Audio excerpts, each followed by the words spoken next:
Hey there, ever wonder why your wallet feels lighter than it should? Guess what?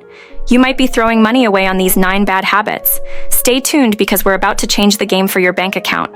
Let's break those habits together. This is Econo Clarity, a financial literacy growth channel that wants us to become wealthy together. Let's dive into today's main topic. First, pay yourself last. We first encountered this concept from Robert Kiyosaki's Rich Dad, Poor Dad. In the book, Robert says that there are 2 ways people pay the bills. The first is the habit of the poor, which is to pay yourself last. Once the salary arrives, you start paying rent, phone bills, memberships, going out with friends, and then save what's left if there are any. The second method he talks about is the habit of the rich, which is the exact opposite. They pay themselves first, which is also our advice to you. Upon receiving your salary, save at least 10% in your savings account. Treat this as seriously as a bill. This is very important. This ensures you save money instead of watching it slip away unconsciously. Many might think they can't do it, being paycheck to paycheck and barely making ends meet. But what you don't know is that when you save that 10%, your brain automatically starts to think about how to manage your spending, plan your finances, and maintain your monthly living. You might not even realize the change that saving a portion of your money makes. The key is to pay yourself first, rather than spending on others and making them rich. Second habit, bad debt. Nowadays, everyone has gradually become accustomed to being in debt. For even the smallest things like gifts and clothes, people go into debt. Our simple principle is, if I can't afford to buy something in cash, I shouldn't borrow any form of debt to purchase it. Remember, credit card companies hope you don't manage your finances well, as they make money from this. The average annual interest rate for credit cards is 22%. If you can't pay off the debt on time, all the rewards you get from the credit card company won't cover the 22% interest. Of course, there are exceptions like schooling, emergencies, healthcare, property, and education. But even for these types of expenses, you need to manage the debt effectively and pay off the high interest portion as quickly as possible. If you're seeking insights and solutions on managing debt, we invite you to subscribe to us. Stay informed and empowered in your journey towards financial freedom. Third, no emergency fund. This is closely related to the first point of not paying yourself first. Essentially, if your funds can support you for the next 3 to 6 months, that should be enough.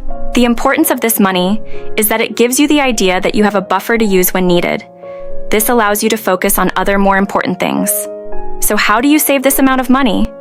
The 6-month buffer fund is achieved by paying yourself first. Start by saving 10% of your income, and once you have enough for the buffer, you can use the extra money to accumulate your investment fund and begin your investment journey. Fourth, not knowing your income or expenses.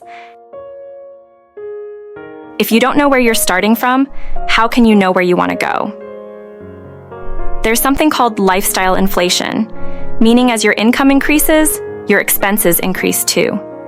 The more you earn, the more you spend, creating a cycle of earning more to buy bigger houses and better cars. While this seems normal, it's actually disastrous. You need to control your finances and calculate the direction of things. At this point, having a budget tracker is crucial. It should include how much you earn, how much you pay yourself. We mentioned 10% before. Your expenses or bills, mortgage, rent, expenditures, debt repayment, etc. You should continuously track this data, and at least every 3 months, spend a Saturday evening reviewing your tracker. People who are clear about their financial situation, understand their assets, know their liabilities, are aware of their financial goals, and know what they need to do to achieve those goals. Compared to those who indulge in fantasies of getting rich but have no idea how to achieve it, how to plan for wealth, or how to manage it, those who are informed are more likely to make a lot of money and accumulate wealth. Just pay attention to these matters and keep an eye on the numbers in black and white, and you'll have the motivation to take action. The 5th bad money habit is having expensive hobbies. Many people enjoy shopping. It might be their way of relieving stress. Marketing, social media, and large multinational corporations all fuel consumerism. They know exactly how to exploit us, constantly bombarding us with information. Control your expensive leisure hobbies. Replace them with other hobby. If you really want to spend a lot of money on something, it should be on skills, experiences, or education. These are things that cannot be taken away from you, helping you create wealth in the long term. Sixth, focusing only on savings. To improve your financial status, save more or earn more. The ideal combination is both. If you earn more but spend it all, you can't accumulate wealth. Conversely, if you only focus on saving, you won't become rich. Therefore, to truly accumulate wealth, you must consider both income and saving. Saving has a limit, but earning is limitless. Whether investing in the stock market, there's infinite potential for growth. Break the bad money habit of thinking saving alone greatly increases your wealth. Seventh, paying too much in taxes. Taxes had become the largest expense in your life. Yes, it's true that everyone must pay taxes, but most of them simply pay without strategic thinking. They never considering how to legally minimize their taxes. The key term here is legally. The wealthy know how to structure companies for tax benefits. They hire tax advisors to lower their taxes as much as possible. So, if you want to get ahead from others, then the best way to increase your wealth is to fully understand tax regulations, fully utilize them to your advantage. For example, putting all assets under a business name instead of personal can save on taxes. Many export businesses can receive tax subsidies. Some personal pension accounts may also be tax exempt. And all of this is legal. If you want to learn more about taxes, you can open our playlist to watch related content. We have even more exciting content for you to discover. If you disagree with our view and want to pay more taxes, not caring whether you can legally reduce taxes, then learning more about tax rules to know how to lower your taxes wouldn't hurt.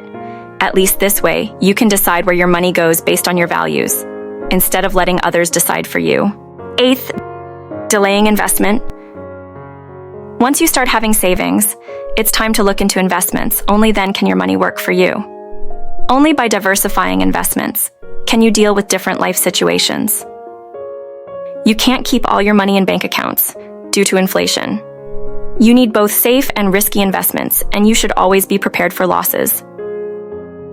Consider different investment strategies. Once you've saved enough, don't leave too much money in bank accounts. Know that there's never a perfect time. You can always find reasons not to invest. You might say you don't have time or enough money or know where to start, but the longer you delay investing, the harder you'll have to work. Consider different investment strategies. Once you've saved enough, don't leave too much money in bank accounts. Know that there's never a perfect time. You can always find reasons not to invest. You might say you don't have time or enough money or know where to start, but the longer you delay investing, the harder you'll have to work. Ninth, neglecting financial status. If you don't pay attention to something, you won't perform well in that area. Most people don't pay attention to their financial status. Some say there are things more important than money in life. But to a large extent, life is determined by economic status, so you might as well control money to live better in this world. Then you can learn to use your money to gain the freedom and independence you want. Well, that's the end of our show today. May breaking bad habits lead to early poverty relief and wealth. Don't forget to like and subscribe. This is Econo Clarity. See you next time.